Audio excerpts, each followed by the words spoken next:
The WWF and PlayStation 1 took some time to get used to each other. For every sponsorship they give Sony on pay-per-views, the fans will be graced with such games as In Your House, War Zone, and Attitude. Eventually though, things smoothed out with the Smackdown series, but we're gonna look at every game today to see which character models look the worst.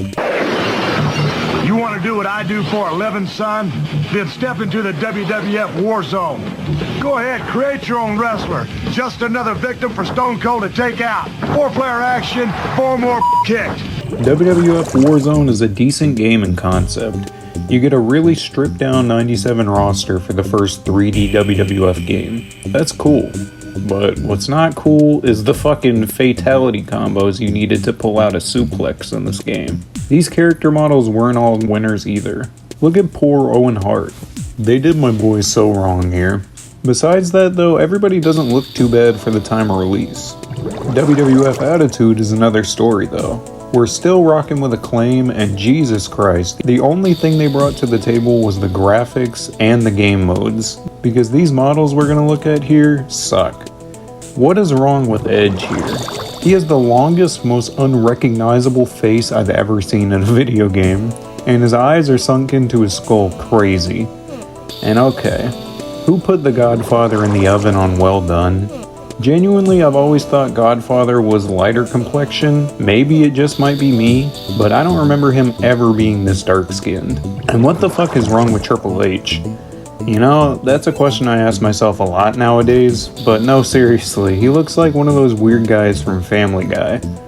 The side profile here for him is even worse. Just what happened to his model?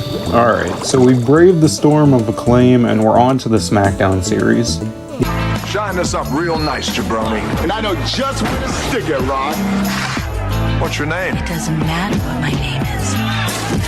The Rock smells what you're cooking. Pancakes, Brock!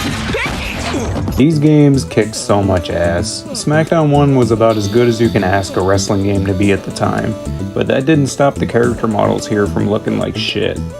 Check out Chyna here. Since when was she a vampire? Triple H took all the spray tan in the breakup, I guess. And look at Jacqueline. How did they make a woman who challenged Sable in terms of being the most conventionally attractive diva of the 90s look like this? And last but not least for Smackdown 1, Bubba Ray Dudley and his bandana. His face scan here is horrific, but not as bad as his headwear. Your Olympic hero has arrived. It's true, it's true. Hey, think dyke, kid. You people have to be honored to have a man of intensity, integrity, and intelligence among you. Yes, I'd like a room, please. Sorry, no vacancy. Oh, that's okay. I'll take theirs. Ah, here come my fans. We're on to the final WWF PS1 game here with Smackdown II. And truthfully, the models were an improvement around the board, but they weren't all perfect. Stephanie McMahon looked like they spent about $5 on her dev time. Something about just the big red smiley face on her just cracks me up. They couldn't even put her logo on her merch shirt either. And our final model to observe here belongs to none other than Test. I don't know who this is supposed to be, but it ain't Andrew Martin. Between the squiggly line tattoo and the dead eyes, I don't know what the thought process here was behind this character. I genuinely couldn't tell you who this was supposed to depict if he wasn't wearing pants with his logo on them. This is Test. This is a joke. I hope y'all enjoyed this one. I had a lot of fun picking through the old PS1 games. Take it easy.